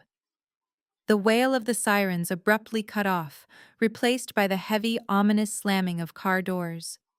The red and blue lights continued to strobe violently through the glass panels of the main entrance, casting frantic neon shadows across the marble lobby. Preston pressed his back against the oak doors, sweating through his velvet jacket, his breath coming in short, panicked gasps. The electronic lock on the main doors beeped twice, echoing sharply in the tense silence. The heavy brass handles turned from the outside. Preston stumbled forward as the doors were thrust open. A rush of cold October air swept into the lobby, bringing with it a dozen federal agents. They were not local Atlanta beat cops responding to a domestic disturbance. They were men and women wearing dark tactical gear and navy blue windbreakers with 3 bold yellow letters printed across the back. FBI. Behind them stood several individuals in sharp business suits holding thick leather portfolios. The Securities and Exchange Commission had arrived. The sheer weight of federal law enforcement entering the elite Heritage Pines Country Club sent a shockwave through the room. The wealthy white patrons who had been watching our family drama unfold suddenly backed away, terrified of being associated with whatever was about to happen. The lead FBI agent, a tall, no-nonsense man with a thick mustache, stepped right past the country club manager and walked directly toward Preston. Preston threw his hands up, trying desperately to summon whatever was left of his old money arrogance. "Now wait just a minute," Preston stammered aggressively, smoothing down the lapels of his jacket. "There is a massive misunderstanding here. I am a platinum member of this establishment. I am a registered corporate hedge fund manager. You cannot just barge into a private event and harass me. Do you have any idea who I am?" The federal agent did not even blink. He did not care about Preston's velvet jacket or his country club status. Preston Vance, the agent, said, his voice loud, authoritative, and completely devoid of sympathy. "You are under arrest for multiple counts of federal wire fraud, securities fraud, and the systemic embezzlement of over $40 million from private investors and elderly dependents." A collective gasp ripped through the lobby. $40 million. The church deacon standing near my father began to shout in outrage. Deacon Miller grabbed his own chest, looking like he was about to faint. My father stared blindly at the marble floor, finally realizing the absolute apocalyptic magnitude of the scam he had subjected his loyal congregation to. He had not just lost his mother's pension, he had facilitated the financial ruin of his entire community. Preston went completely pale. His arrogant facade shattered entirely. He took a step back, raising his hands defensively. "No," he gasped, shaking his head. "No, you have the wrong guy. It is a liquidity issue. The market shifted. I have the assets to cover it. Turn around and place your hands behind your back," the agent ordered, stepping forward and grabbing Preston's arm with absolute authority. Preston tried to pull away, but a second agent immediately flanked him. They spun the disgraced finance executive around and slammed him face first against the polished mahogany concierge desk. The loud metallic sound of heavy steel handcuffs clicking shut around Preston's wrists echoed sharply in the silent room. "You have the right to remain silent," the lead agent continued, firmly reciting the Miranda rights as he patted Preston down, pulling his expensive leather wallet and his useless platinum club card from his pockets. "Anything you say can and will be used against you in a court of law. Call my lawyer," Preston screamed, thrashing wildly against the desk as the agents held him down. He twisted his neck, looking frantically toward his sobbing wife. "Chloe, call the firm. Tell them to freeze the accounts. Tell them to shred the secondary ledgers. They cannot do this to me. I am a prominent financial executive. You are ruining my life." Terrence took a single deliberate step forward. He kept his hands casually tucked into his pockets, looking at Preston with the calm, analytical gaze of a predator observing a trapped mouse. "Actually," Preston Terrence said, his voice easily carrying over the chaos of the arrest, As the lead attorney for the corporation that just acquired your bankrupt firm, I have already cooperated fully with the federal authorities. I handed over your hidden ledgers, your encrypted hard drives, and the offshore account routing numbers at 8 o'clock this morning. Your firm does not have a lawyer anymore, and your accounts have already been seized by the federal government. Preston stopped thrashing. He froze, completely pinned against the mahogany desk by the federal agents. He slowly turned his head, pressing his bruised cheek against the wood, and stared directly at me. His eyes were completely bloodshot, filled with a rabid, untamed hatred. The realization hit him with the force of a freight train. I had not just embarrassed him at a dinner party. I had systematically, thoroughly, and legally dismantled his entire existence. I had taken his company, his money, his country club, and his freedom. "You did this!" Preston snarled, spittle flying from his lips as he bared his teeth like a rabid dog. "You set me up. You disgusting little ghetto rat. You ruined me. I gave your pathetic family a taste of class. I elevated you. And this is how you repay me. You will pay for this, Maya. I will ruin you. I will destroy your life." He was screaming like a madman, his face purple with rage. The church members watched in absolute horror as the man they had idolized revealed the deeply ingrained racism and violently entitled nature he had been hiding all along. I did not flinch. I did not raise my voice. I did not give him the satisfaction of seeing me angry. I simply looked down at him with the cold, clinical detachment of someone taking out the trash. "Enjoy federal prison, Preston," I said quietly, my voice cutting through his hysterical screams. "I hear they have a very strict dress code." The lead agent yanked Preston to his feet. "Let us go," the agent commanded. Preston continued to kick and scream, cursing my name, cursing my parents, and spewing vile racial slurs as the agents dragged him forcefully across the beautiful marble floor. He looked absolutely pathetic, a broken fraud being hauled away in a velvet jacket. They dragged him out the front entrance and shoved him into the back of a waiting federal cruiser. The heavy oak doors swung shut behind him, abruptly cutting off his frantic screams. The red and blue lights flashed one last time before the police convoy pulled away from the country club, heading straight for the federal holding facility downtown. The lobby fell completely still. The monster was gone. The white savior who had terrorized and belittled my family was officially a federal inmate. But the heavy emotional wreckage he left behind remained scattered across the floor. My father was still leaning on his cane, staring blankly into space, a completely broken man who had lost his congregation, his reputation, and his soul. Aunt Shirley was weeping silently into her hands. The church deacons were already dialing their phones, calling their lawyers and family members to report the devastating financial ruin that had just hit their community. I took a deep, cleansing breath. The air in the room suddenly felt lighter. The decades of gaslighting, the respectability politics, the constant feeling that I was never good enough, it all vanished. I had finally excised the tumor from my life. I turned around, ready to gather Terrence and my children and walk out of this building forever. I was ready to go home to my beautiful, safe life and leave these people to face the consequences of their own toxic choices.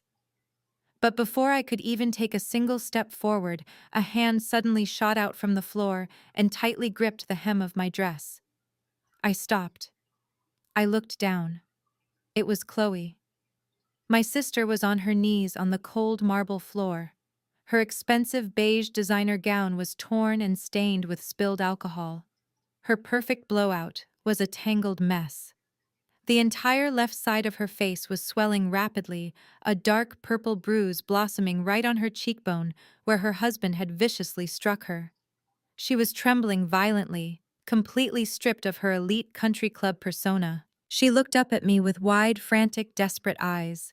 The deep delusion that had fueled her entire adult life refused to die even after she had watched her husband get dragged away in handcuffs for stealing millions of dollars. Maya, Chloe sobbed, her fingers digging desperately into the fabric of my dress. "Maya, please wait. You have the money. You own everything now. Please, Maya. You have to lend me the money for his bail. I looked down at the trembling manicured fingers digging into the fabric of my dress. Chloe was sobbing so hard she was gasping for air, her bruised face streaked with ruined makeup. She looked absolutely pathetic kneeling on the cold marble floor, surrounded by the shattered crystal glasses and the remnants of her shattered reality. Please, Maya. Chloe begged again, her voice hoarse and desperate. You heard what that federal agent said. It is a mistake. It has to be a mistake. Preston just needs a good defense team. You have the capital. You have the corporate lawyers. If you just post his bail, we can figure this all out. I will pay you back. I swear I will pay you back every single cent. I stared at her, feeling a profound sense of disbelief. The depth of her delusion was actually terrifying. She had just listened to an audio recording of her husband calling her a useless token. She had just felt the back of his hand across her face. She had just watched him get hauled away by the FBI for stealing their own grandmother's life savings. And yet her first instinct was still to protect him, to maintain the illusion of her perfect, wealthy marriage. She was completely institutionalized by her own vanity. I did not yell at her. I did not insult her. I did the one thing that I knew would hurt her far more than any physical blow ever could. I slowly took a deliberate step backward. I did not pull my dress away violently. I simply stepped out of her reach, letting the expensive fabric slide smoothly right through her desperate, grasping fingers. Chloe's hands fell empty to her sides. She let out a small, wounded whimper, looking up at me as if I had just condemned her to death. You are asking the wrong person, Chloe, I said, my voice dropping to a low, chilling whisper that carried perfectly in the quiet lobby. I am a crisis manager. I save viable assets. Your husband is a toxic liability. I would not give you a single dime to pull that man out of a burning building, let alone bail him out of a federal holding cell. Maya, please do not do this, my mother. Bernadette cried out from where she was kneeling beside my father. She tried to reach a hand out toward me, but she was trembling too hard. You are her sister. You have to help her. Where will she go? The feds will seize their house. They will take her cars. You cannot let your own sister end up on the street. She can go wherever she wants, I replied, refusing to even look at my mother. But she will not be coming to my house. And she will not be seeing a single penny of my money. This is the life she chose. This is the man you all chose over me. Now you get to live with the consequences of that choice. I turned my back on them completely, severing the visual connection. I looked over at Terrence, who was standing tall and composed, a pillar of absolute strength amidst the wreckage of my biological family. Terrence, I said, shifting into my professional, authoritative tone, as the lead attorney representing my corporate holdings, I need you to establish an immediate and permanent legal firewall. Terrence nodded, pulling his phone from his suit pocket. Tell me what you need, Maya. You are to reject any and all communications from Thomas Caldwell, Bernadette Caldwell, Chloe Vance, or anyone claiming to represent them. I instructed, speaking clearly so my family could hear every single word of their permanent exile. Block their phone numbers from our personal and business lines. Flag their emails to route directly to a spam folder. Instruct the security teams at both our primary residence and the corporate headquarters that these individuals are permanently banned from the premises. If any of them attempt to contact me, approach my property, or reach out to our children, you are to file an immediate restraining order for harassment. It will be drafted and filed with a judge by tomorrow morning, Terrence replied smoothly, his thumbs moving quickly across his phone screen. Consider it done. No, Chloe shrieked, scrambling forward on her hands and knees. You cannot do this. You cannot just leave me here. But I already had. I had left them behind the moment the FBI dragged Preston through those oak doors. The absolute humiliation of my family was finally complete. The illusion they had spent decades carefully constructing had been entirely obliterated in less than an hour. And the worst part for them was not even my rejection. It was the reaction of the audience they had tried so desperately to impress. The lobby of the Heritage Pines Country Club began to clear out, but not in a quiet or respectful manner. It was a mass exodus of disgust. The wealthy white patrons who Preston had always bragged about knowing wanted absolutely nothing to do with the scandal. They walked briskly past my parents, refusing to make eye contact, whispering furiously to each other about the massive federal raid they had just witnessed. But the true devastation came from my father's own congregation. The church deacons, the men and women who had looked up to Reverend Thomas for spiritual guidance and moral leadership, were now looking at him with pure, unfiltered contempt. They had dressed in their Sunday best to celebrate his anniversary, and instead they had discovered that their pastor had served them up on a silver platter to a white-collar criminal.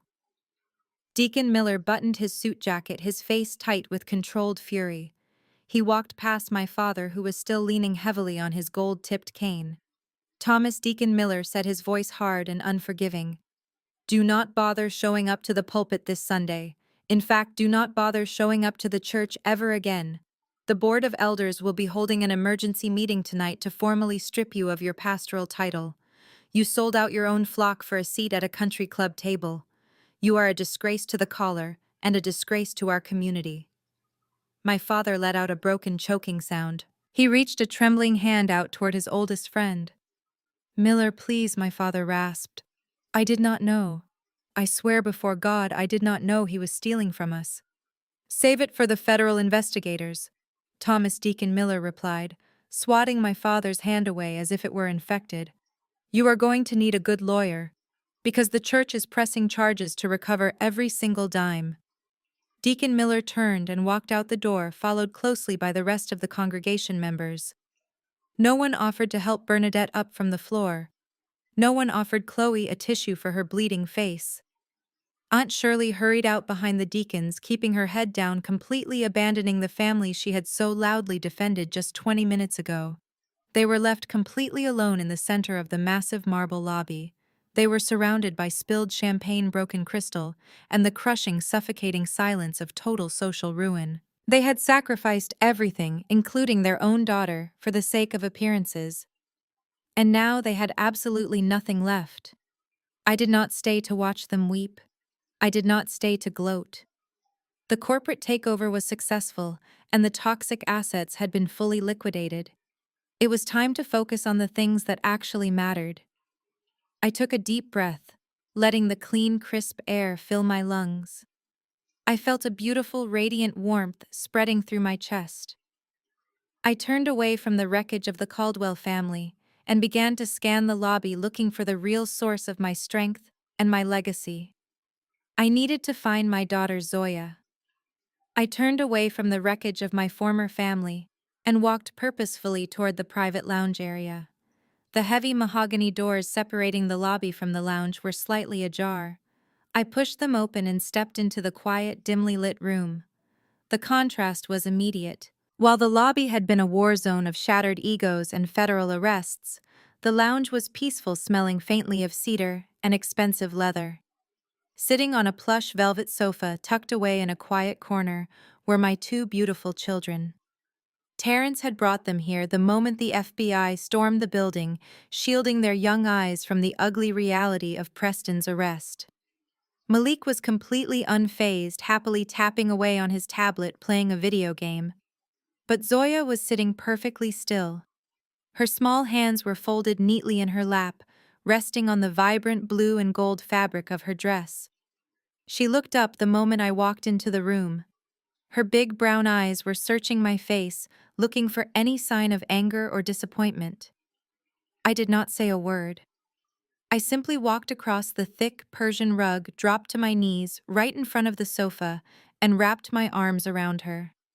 I pulled her small frame against my chest, holding her in a fierce, protective embrace. I closed my eyes, breathing in the sweet scent of her coconut oil hair products.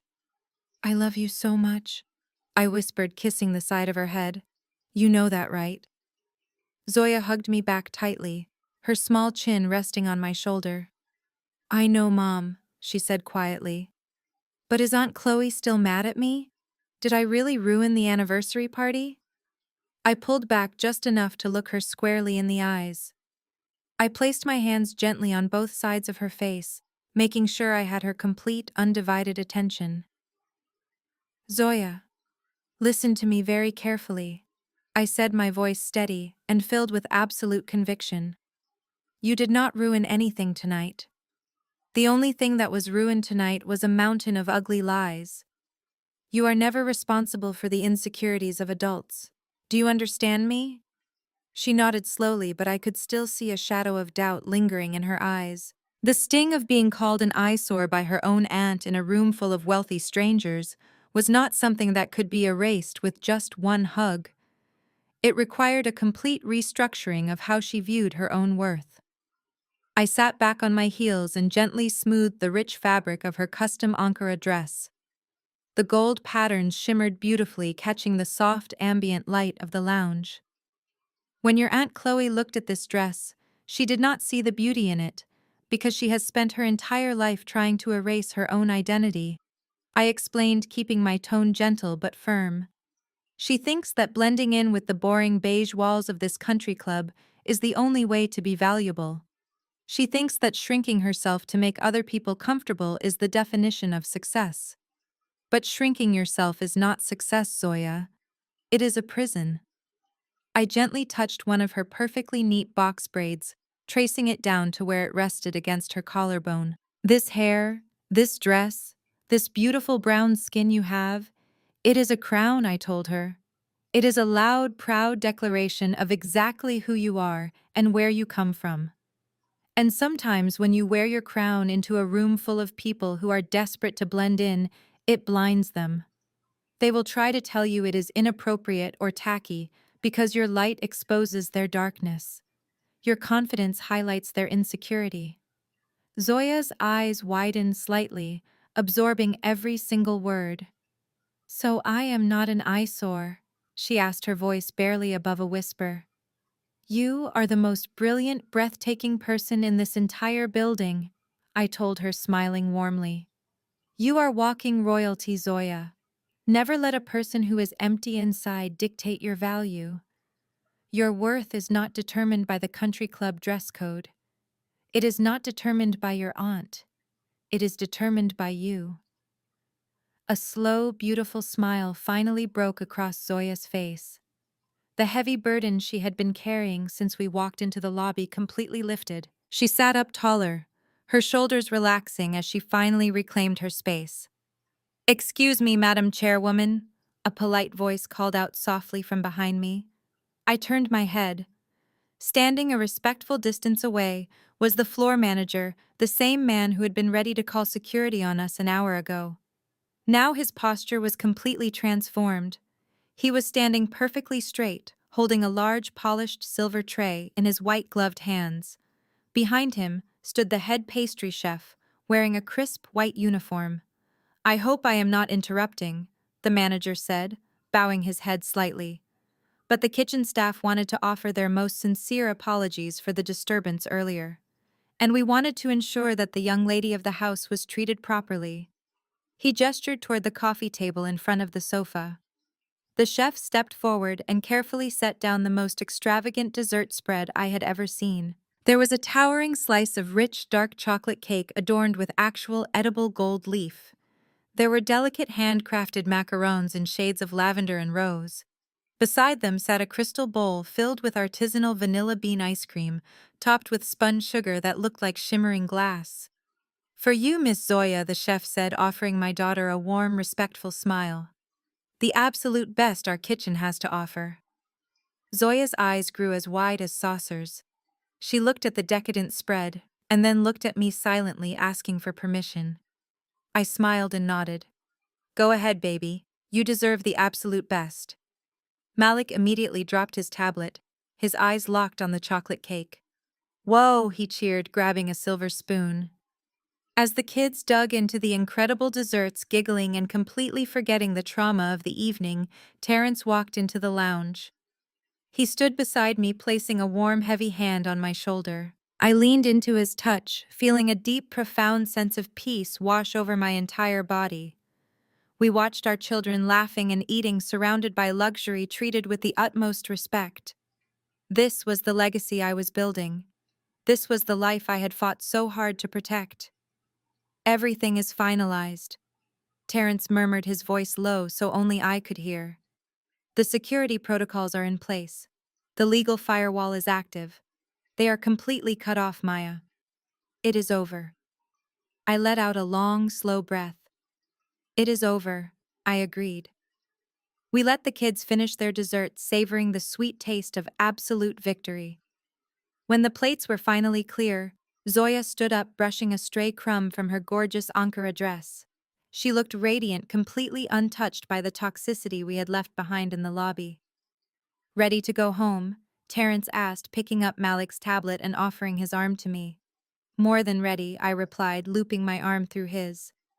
We walked out of the lounge together as a family. The floor manager and the chef bowed respectfully as we passed. We did not go back through the main lobby. The manager guided us through a private executive hallway that led directly to the VIP exit.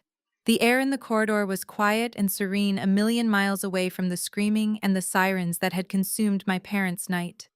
The heavy glass doors of the VIP exit slid open automatically. The crisp, cold October night air hit my face instantly, clearing away the last lingering traces of the country club tension.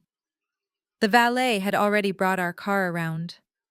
The sleek black Maybach was parked right at the edge of the circular driveway, its engine purring softly under the glow of the amber streetlights. The valet driver stood sharply at attention, holding the rear door open for Zoya and Malik to climb inside. I took a deep breath, looking up at the clear night sky. I had walked into this building carrying 35 years of generational trauma, and I was walking out completely free. I had protected my children. I had defended my husband. I had reclaimed my own narrative. Terrence placed his hand on the small of my back, guiding me toward the passenger door. "You did incredibly tonight," he said, his voice filled with deep admiration. "We did incredibly," I corrected him, smiling. I reached out to grab the door handle, ready to slide into the warm, luxurious leather interior and leave Heritage Pines behind forever.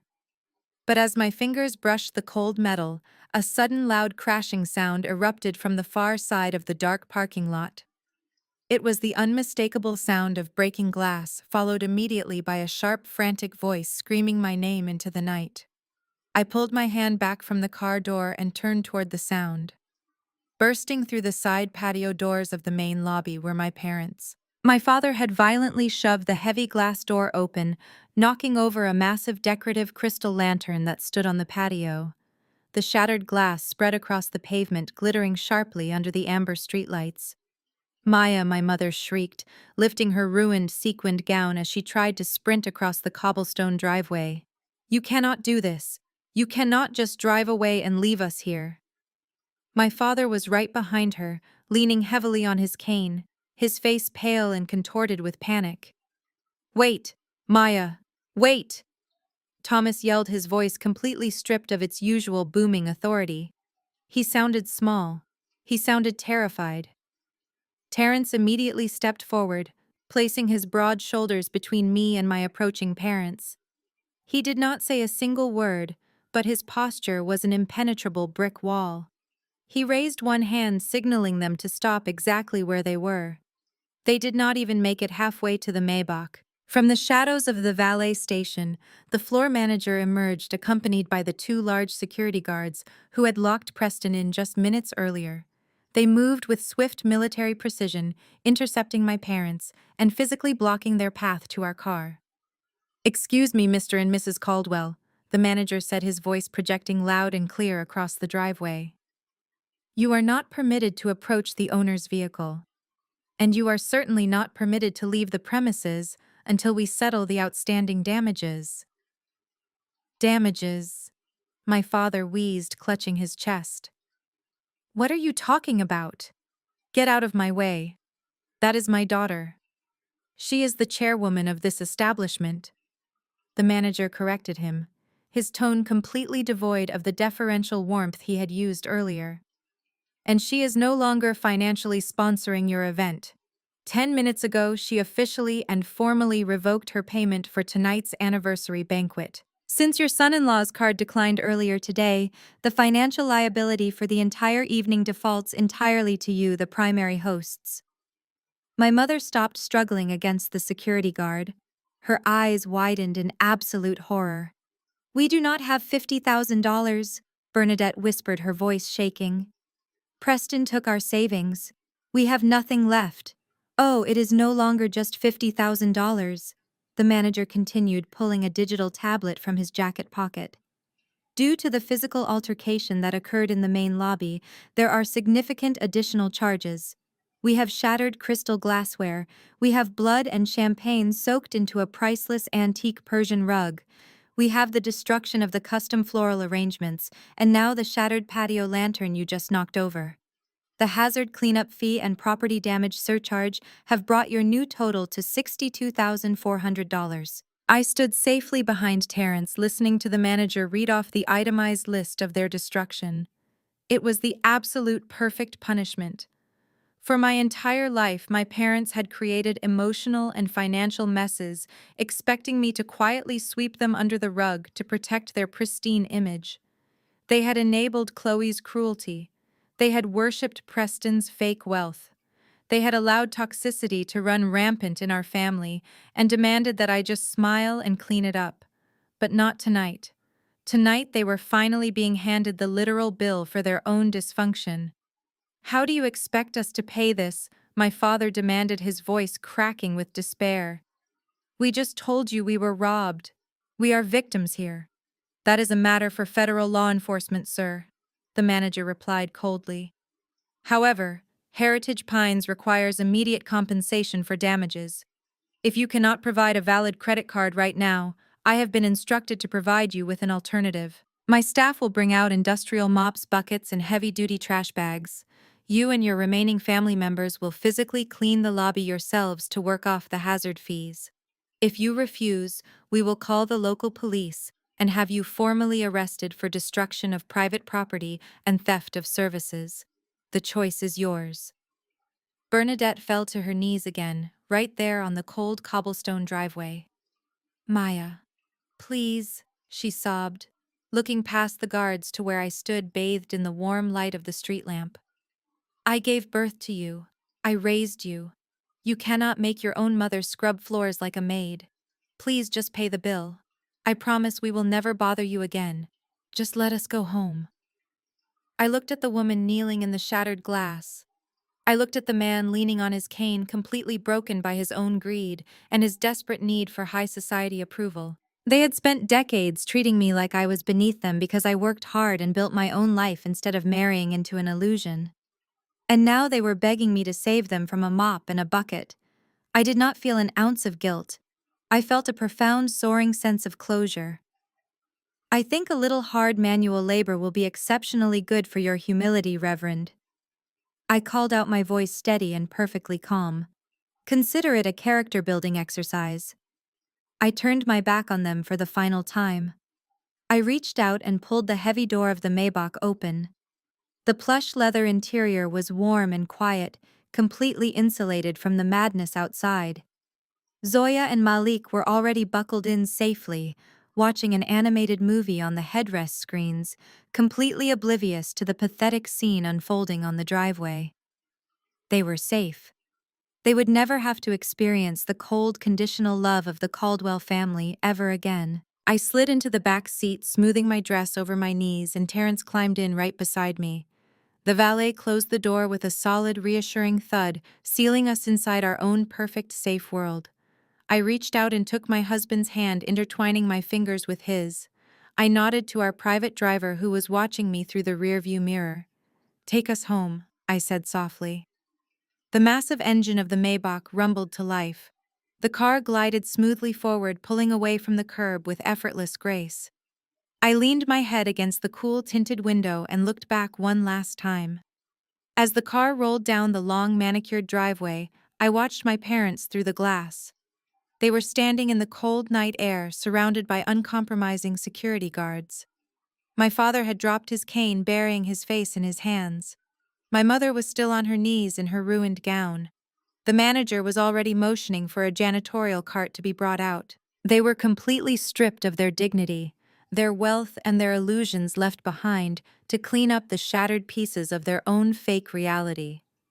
The heavy tinted glass of the Maybach acted as a permanent physical barrier between my past and my future. As our car pulled away from the Heritage Pines Country Club and merged onto the main highway, the silence inside the cabin was not heavy or awkward. It was the most beautiful, comforting sound in the entire world. I leaned back into the plush leather seat, closing my eyes for a brief moment, and let out a long breath that I felt like I had been holding in for 35 years. Terrence reached across the center console and gently covered my hand with his. I opened my eyes and looked at my brilliant, steadfast husband. He did not need to ask if I was okay. He did not need to offer any empty platitudes. He just looked at me with an expression of profound pride and deep understanding. We had gone into the lion's den together, and we had dismantled the entire pride. I turned my head to look in the rearview mirror. The soft ambient lighting of the car illuminated the back seat. Zoya had fallen fast asleep. Her head was resting gently against her younger brother's shoulder. Her beautiful, intricate box braids cascaded perfectly over the vibrant gold and blue Ankara print of her dress. She looked absolutely angelic, completely untroubled and at peace. Malik was still awake, tapping quietly on his tablet, totally unfazed by the monumental shift that had just occurred in our family dynamic. Looking at my children in that moment, the absolute clarity of my decision washed over me. They were safe. They would never know the sting of being called an eyesore by their own flesh and blood. They would never have to sit at a holiday dinner table and listen to their grandmother criticize their weight or their hair. They would never have to shrink themselves to fit into someone else's narrow, bigoted definition of acceptability. I had broken the cycle. The generational curse of the Caldwell family stopped with me. Society puts so much intense pressure on us to forgive and forget when it comes to family. As a Black woman, that pressure is magnified 100 times over. From the time we are little girls, we are conditioned to be the emotional anchors of our families. We are expected to embody the strong Black woman trope, to carry the generational trauma, to endure the disrespect, and to constantly keep the peace, even if it means sacrificing our own mental health. The culture tells us that blood is thicker than water, so we should just swallow the poison and smile for the family photos. The church community tells us to honor our father and mother, even when those same parents are actively destroying our spirits and selling out our dignity for a taste of elite society. We are taught that loyalty means enduring abuse, but I am here to tell you that water is what cleanses you. Water is what helps you grow. Blood, when it turns toxic, will only make you violently ill. My parents and my sister were a sickness in my life. For decades, I truly believed that if I just worked harder, if I became more successful, if I built a massive corporate empire, they would finally see my value. I thought my achievements would eventually earn me a seat at their table. But the harsh reality of dealing with narcissistic family members is that they never actually want to see your value. They only want to extract your resources. They wanted my money, my connections, and my ability to fix their problems, but they absolutely refused to give me their respect. When you make the terrifying decision to cut off toxic family members, people will judge you. They will call you cold.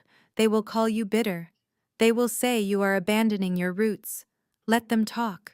Because the absolute profound peace you gain on the other side of that boundary is worth more than any fake relationship built on obligation and manipulation. I kept the promise I made to myself on that country club driveway. We never spoke to the Caldwell family ever again. The legal firewall that Terrence set up the very next morning was impenetrable. We blocked their numbers, we redirected their emails, and we instructed our security teams to treat them as hostile trespassers. But in a city like Atlanta, you cannot hide a scandal of that magnitude. We heard about the fallout through the corporate and legal grapevines. Preston was indicted on 34 separate counts of federal wire fraud and embezzlement. Without my money to buy him a team of high-powered defense attorneys, his public defender urged him to take a plea deal. The arrogant white savior who thought he was untouchable was sentenced to 15 years in a federal penitentiary. The government seized absolutely everything he owned. They took the massive house he shared with Chloe. They took his luxury cars, and they froze all of his hidden offshore accounts to pay back a fraction of what he stole from his investors. Chloe, the golden child who believed her proximity to a wealthy white man made her superior to her own sister, was left with absolutely nothing. Her elite country club friends abandoned her the exact second the FBI raided her home. She went from wearing designer silk gowns to living in a cramped one-bedroom apartment on the outskirts of the city, working as a receptionist at a local dental office. She tried to reach out to me exactly once, using a prepaid burner phone begging for a loan to hire a divorce attorney. Terrence answered the call. He reminded her of the restraining order and hung up. We never heard from her again. As for my parents, the devastation was absolute and entirely of their own making.